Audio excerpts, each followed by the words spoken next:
You're watching another episode of Charger Career Connect. I'm Rob Thompson, your host. That's Phil Bogle over there, our special guest. How you doing, Phil? Good, good. Good to be here, Rob. Thanks for having me. You bet. On a Sunday too, so we're just both grinding. Used to being busy on Sunday, so it's all right. I Yeah, don't. you get a Sunday off coming off of the Super Bowl, and we'll talk about that with your job as a director of operations for the National Football League, and then we're going to dive into everything else. But remember, this is your mentorship program that we connect you student athletes to those who sat in your shoes, who went in that weight room, made that long walk from North Campus, back to the dining hall and back to the dormitories. Phil and I both did it. You guys are doing it now. So we're here to prove that you can work like Phil and I both worked for the NFL at one point myself. And so just because you went to UNH doesn't mean you can't do some of the things that this guy is doing over here. So Phil, let's talk about this. You were part of a big group that came up from Spring Valley. And Spring Valley was a pipeline. And it just seemed like all you guys made it to the NFL from that high school up to us. I mean, how did you originally get made aware of New Haven? Well, like you said, there's a lot of local greats from Spring Valley, from Roger Graham, probably being the number one, and you have Pierre Phils.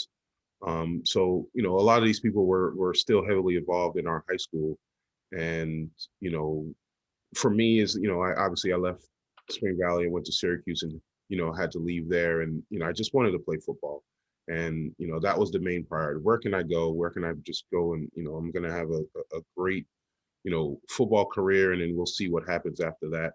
And one of my coaches at high school was a UNH alum, and he was like, hey, would you consider New Haven? And I was actually working out in a weight room back in Spring Valley, and one of the coaches from New Haven walked in, and they were recruiting another kid, and I just was in there lifting, and it's like, but who's that kid in the back? I was like, oh, well, that's, Phil, and, he just got back from Syracuse. He's kind of trying to figure out what he's doing. And they was like, well, forget the kid that I came here to see. I want to talk to him. So ended up, Coach Sperano actually offered me, a scholarship to come to New Haven. And, what I say is probably one of the best things I've ever done, was to come there, because it gave me everything that I wanted on the education side, but then allowed me to kind of grow as an athlete, and just hone my skills, and get everything that I needed to make it to the next level.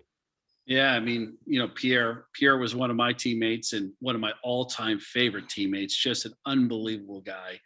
I think all of us that kind of came through New Haven at that time in the 80s and 90s, it was that second chance place for all of us. Sure. For whatever reason, that was the place, and good majority of us took advantage of that. And thank goodness we had the right combination of coaches and timing and that sort of thing. So you were a criminal justice major as well. Talk about that, because we're going to get into your career. You had a stint there where you were in child health care, mental health, with that discovery. What were you thinking when you were at New Haven? Were you thinking about that part of your career? Or are you thinking in the back of your mind, well, I think I still have a shot at the NFL? Well, things that people always said, and it was always, taught to me growing up, was you should always have a backup plan, right? So yeah, football was the main goal and what I wanted to do. But, we know that's a small percentage, right? And we know that, it doesn't happen for everybody. So I wanted to do something. I just got a heart for people. I want to try to help out, the youth, the people in my community, as much as I could. And I just felt like that's just something for me, just natural, right? Just, when they say, if you do something you love, you don't work a day in your life. I really felt that way, working with, kids in the mental health space, that I did, at points in my life. I really enjoyed it. I really enjoyed giving back, and just trying to help out those, less fortunate, or give advice to people that are coming from the same situation as me, to give them a little bit of inspiration, motivation, whatever it may be, just being able to touch someone and have a conversation. I do that still, to this day with my high school. Hey, if you guys need somebody to talk to, bounce ideas off of, please reach out to me, call me. Social media has made that so much easier now, to reach out to people and get a hold of them. So just wanted to give back. And that's really where my head was there, going to the juvenile detention centers, while I was there in New Haven, and seeing that, and just hoping that, someday I can do something to help, you know, one person, and I think that that's what it's all about, is just reaching back and just trying to help at least one person make it out and give them another opportunity to do some of the things and have the opportunities that I did. Who was your influence? Was it someone in your family that you saw or really, with their career, or what was the thing that triggered you? My dad, both my parents. My mom passed away when I was 13, um, but seeing and growing around my dad, he worked long hours. He'd be gone before I woke up for school. When I was in high school, and he'd come home for probably an hour, to bring home dinner, and conversate, and then he'd go back to work for overtime until probably 11 o'clock at night. So um, seeing that work ethic for me is I was just like, well, if my dad could do that with those long hours, like I can do anything. Like there's no such thing as I can't. Um, and then he was great in the community, and that was some of the things he always brought us up on, was being good in your community, being good to the people that are around you, trying to help out. He's always the first. If someone needs moving, he'd grab, we had a van, we go and help this person move from here to there, and just being a good person, just being a good person. That's one thing I always seen with my dad, was he was heavily respected in our community. And I wanted to grow up and be the same way. It was just, having that respect, and knowing that, people know that you're there for them, when you need it. I think my dad was very much a blue collar guy, same way. Coached our biddy basketball, was a Cub Scout guy, but I don't think I really got to know him till I was an adult, Yeah. because he was working all the time like you. And then I think, what you said triggered, I learned more, and we learned more, I think, about from watching our parents Mhm. do what they did than what they had to say. It was more in their actions. And I Absolutely. think that was important. So when you were talking, Phil, I had to ask that question because I knew there was something deeper there, Yeah. and it was the same with me. I mean, our families and our parents, who we are. Yeah. And I think it says a lot about you. That's why I asked that question, because I think it stood out, in your career, because it's a part of the foundation of what you're doing now too. There's Yeah. a lot of empathy.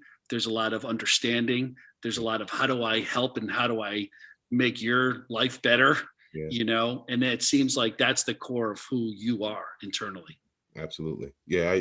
I mean, I have that, with, like I said, cousins, and like I said, I've been very blessed and very fortunate, to have, opportunities, where sports have taken me places, China and Europe, and all over the country, and just had different, exposure to things. I just recently had a conversation, just telling a friend, me going to San Diego, playing for the Chargers, probably one of the best things that's ever happened to me in my life, because growing up, obviously in a small town, in Spring Valley, you don't really see. And I was telling somebody, Red Lobster was like fine dining for me. Uh, Right, that was a you big know, one. that was Yeah, that was huge. It was like, hey, we're gonna yeah, get dressed up and we're going to yeah, Red Lobster, and everyone's like, whoa, like yes, like we're really gonna break the bank tonight, yeah. Um, to where, but then you go out there and you see, people have beach homes. It's just like, what? Your backyard is the beach. Like, what is Yeah, this? Like, I've never seen anything like this in my life. And you go to restaurants on the water, and yeah.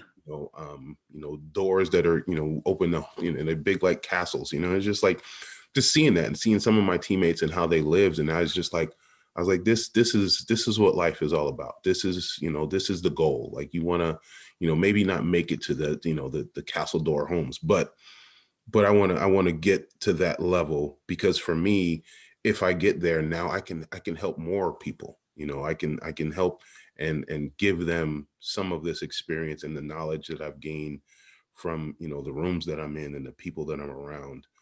It's just, I think, easier to help spread um, with having that. So that's kind of what I've seen over that time. You mean the beaches of West Haven don't resemble San Diego beaches? Just a little bit different. Just a little Okay. Well, my big meal out was Chick's Drive-In. different. If you get some onion rings, you're making out pretty good on that. Yeah. Well, I mean, in New Haven, a Krauser sandwich goes a long way for me. Oh, those are legendary. Little Pepe's Pizza too. Oh, absolutely. So you mentioned San Diego. So you were an All-American here. Went out to San Diego, played for Cleveland, you played for Tampa. Then you went into the Arena League, but your run in the NFL was really, really impressive. I mean, you're one of those guys that kind of came through our program. I said we have 25 guys that played, signed with the NFL, and you're definitely one of the the stars. There's Miles, Yeah. and there's Harry Boatswain, and there's you. I mean, there's guys that really Roger. I mean, there's a ton of them, but you're one of the guys, very few that played in the league that long. So there's not a lot of human beings roaming around the earth that played in the NFL. So Yeah, that's like a lot. It's a blessing. I don't ever take it for granted. And you know what,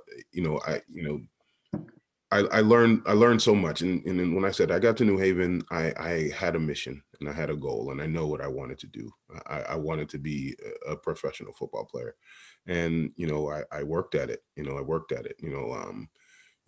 weight room, studying and learning the game as much as I can, kind of learning from the coaches that were there and just gaining that. And any, you know, what I say is, you got to put the work in. If you want to be a barber, you gotta cut hair. You got to cut a lot of hair, and you know what, you're gonna mess up a couple.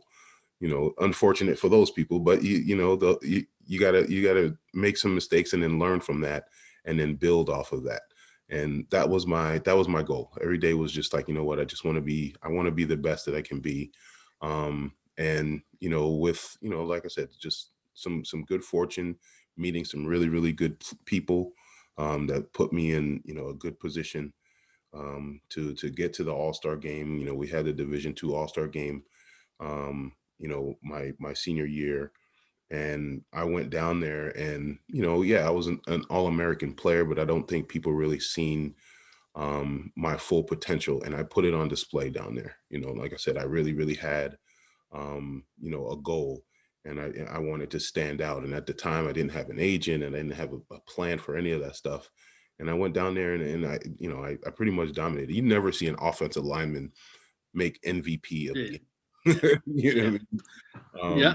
But that goes to show, what it was, I had a conversation with a couple friends and they were like, just go down there and just be yourself and stand out and make them notice you.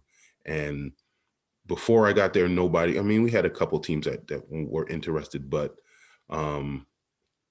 after that game, had the Patriots, hey, Phil, can I get a couple minutes of your time? Which they're right there, they're right there and, in the area, and they never came to see me. But after that game, they were all over me. So just having a goal, right? And then working at it every single day, Yeah, I mean, it's one thing to be a player, and you were just a phenomenal professional athlete. You also did it in the Arena Football League, so you continue there. You won some national championships there, which is not an easy thing to do. But the one thing that's the most intriguing about it is you transitioned over to become a coach, and then from a coach, you transition over to becoming the general manager. Yeah. And for those that don't know, I mean, the general manager in Arena League and coaching, it's a whole different dynamic. But not only did you win the championship, but you were the administrator of the year for the entire league. And Phil, to me, because I know it, that is one of the biggest accomplishments and says everything I need to know about Phil Bogle. Is that right there? Yeah. So congratulations on that. And it's impressive. Thank you. It's I mean, it's a testament to a lot of people, our ownership. I learned a lot from Ron Jaworski, which was the owner of Philadelphia Soul. and Bon Jovi too. These are huge just rock stars. Bon Jovi obviously is the rock star. Ron Jaworski is a superstar quarterback, here in the Philadelphia area, and seeing how they were with people and relationships. To where you're having dinner with Ron Jaworski and somebody will come up and was like, "Hey, Jaws, I met you back," and he's like, "Hey, yeah, Chris, right?" And I'm just like, He remembered. yeah, like he's like, yeah, we used to, back, 20 years ago we were here. And I was like, how does he remember that? Yeah. But those transition into great relationships and great partnerships. And then, the same, for Bon Jovi is, he used to, he still does, the Habitat for Humanity and building homes for low income families, or, just people that were struggling. I just seen that in just those two individuals. And I said, I couldn't be in a better place. I couldn't be working for a better organization, and want to emulate the same thing that those guys were doing from that level. And that's what made me work hard for them and for our players, for our staff, and for that organization. Yeah. I mean, and that transitioned, I mean, every step of your career. When did you feel like that transition period, and when you really drilled down on when you look in the mirror and saying, now I know who I am? Like Mhm. now I know what that career is going to be and that vision is going to be. And now I know what I'm good, really, really good at, Yeah. from a business perspective. When was that moment for you that was like, I think I got it. I think I know where I'm headed. Right. So, like for me, like fortunate being a player, and then the coaching side. So that kind of took care of like the recruiting and knowing the game, from a different perspective, not from just like, from like a book or just watching it from the outside. Like I was in the trenches literally, as an offensive lineman. And then as a coach, having that grind of breaking down tape and analyzing, formations and players and all of that stuff. But then for me, it's always been, I want more. I want to learn more. I want to be more involved, and have more of an impact on just the overall, landscape of the football side of things. So I used to follow our GM around as he was doing those business deals. I'd be like, hey, can I just, tag along, in our off season and see how all those deals were negotiated, all those relationships were made. And when he stepped down, and he asked our ownership, was like, hey, and they asked him actually, um, who do you think should be our next GM? He said, I think Phil's ready. And that's because I seen him do it, and obviously I had my own spin on things.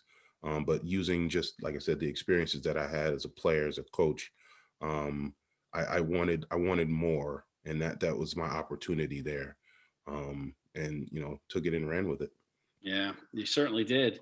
And now you ran all the way down to Park Avenue. How's that for a segue, right? For a bunch of UNH guys. So you're down there now as director of operations for the National Football League. So explain a little bit, like, what does that mean for someone who has no idea what that would actually entail? For athletes, it's a little easier for them to understand this, but it's, when you get to your game, and the lights are on and the field's painted, and the pads are up, and uh, all, in the NFL level, the coaches' communications, everything that they use, the footballs, everything that would go into it, security, broadcast, photographers, all of that stuff has to be organized and put in place, for that game to happen. And that's from 16 games, a week, and we have to organize all of that and make sure everybody's got the proper credentials to get in, proper access. Both teams have gotten what they need. And then there's a level of of equity where you want, if the Tampa Bay Buccaneers are going to Green Bay to play in, chilling and cold temperatures, and Green Bay's got heated benches, we got to make sure Tampa Bay has the same thing, right? Outside of the fans, we kind of just set the table to make sure that road team has an opportunity to win that game, and there's no advantage that the other teams having outside of the fans. We can't control that. as loud as the fans want to get, but just protecting the, integrity of the game, and making sure that, both teams have what they need. They're playing by the rules, doing everything within all of our policies. The one thing is, and I know that Dr. Z and JW Stewart want to have you on their show as well, but they want to talk a little bit more depth about the sports side of it, the football side of it, the Super Bowl and all that. But for the purposes of this, and when you look into the foundation, you're a criminal justice major, right? I was a criminal justice major. Doesn't matter really what you study, but the foundation of kind of what you leave with. What advice would you give to student athletes right now who are maybe, I don't really know what that next step is, most of which people, the students are watching or the parents are watching, you and your kids aren't going to be playing the NFL, most likely, right? Yeah. So what's next? Like, what advice would you give to them as they prepare to graduate and to leave and feel like, I feel a little bit alone, I feel a little bit isolated. Now, what do I do? What advice would you give to them? I would say, lean on your relationships. What they say, it's not, what it's who you know. A lot of the times it really is.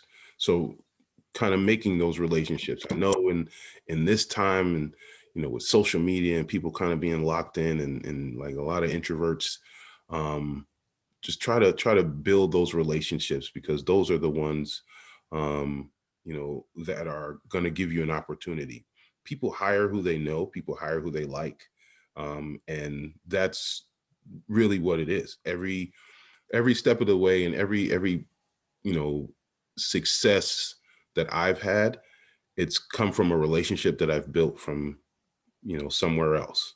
This person knows this person, and is giving me a good review here, and just leaning on those relationships. And it's just an easy check-in, and it might, we're on our phones a ton anyway. So, just shooting a text to somebody every once in a while. You don't have to talk to them all the time, but you just never know where that person is going to end up. The person sitting in your class or on that Zoom call with you could be the next CEO of whatever company. And, I, to this day, I have people that, that I've friends and teammates, or not even, teammates, people that I just, walk the halls with at New Haven, that are successful in business. And no, they weren't my best of friends, but you know what? Maybe we did, study on one project together, or, we had some kind of engagement, just, it doesn't have to be any huge, but just those small interactions, you just never know where those will lead. So just kind of nurture those relationships. And I think that'll fare pretty well for you guys. So what's the best way, if there is one, for people, any of the students out here that maybe want a little bit more advice, to just connect with you? Would LinkedIn probably be the best place? Yeah, LinkedIn. I'm on Twitter as well at Phil Bogle, Phil_Bogle. Instagram as well. Whatever the platform is that you feel comfortable. I know nowadays, everybody's kind of, on there, whatever you feel comfortable with. I have no problem. Please reach out. LinkedIn. Definitely, I check that regularly. So please reach out. I'm always willing to help as much as I can. I'm not in HR, so I can't just get everybody jobs. I know I get a ton of resumes all the time, and I really wish I could. But I'll try to steer you in the right direction as much as I can. Yeah, well, Phil, thank you so much for your time. And, social media is great because I get to see all the great steakhouses that Phil eats at all the time. It's the best. He gets to see my meals too. It's fantastic. And the beach. I like the beach too. Oh yeah. Well, you move out of West Haven or the Northeast, get to move to Sarasota, Florida, sunshine. So, Phil, you're a hard charger. I have deep respect for you, and I'm so happy for your career. Really just couldn't happen to a better guy. And, all those Spring Valley guys, it's just not only great football players, but just great human beings. So it must be in the water down there. Something. I don't know. Maybe the food, probably the food, because we're all. Yeah, just a lot of great people came out of a lot of great football players, a lot of great Chargers came out of Spring Valley. So on behalf of all of us, University of New Haven and the Charger Career Connect program, thanks for spending time with us. Yes, thank you. Thanks for having me, guys. You bet it. That's Phil. I'm Rob. You're watching Charger Career Connect. Remember, it's a long runway. Make the mistakes earlier on. You're going to figure out what you hate doing long before you discover a career that you love. So keep swinging. Go Chargers.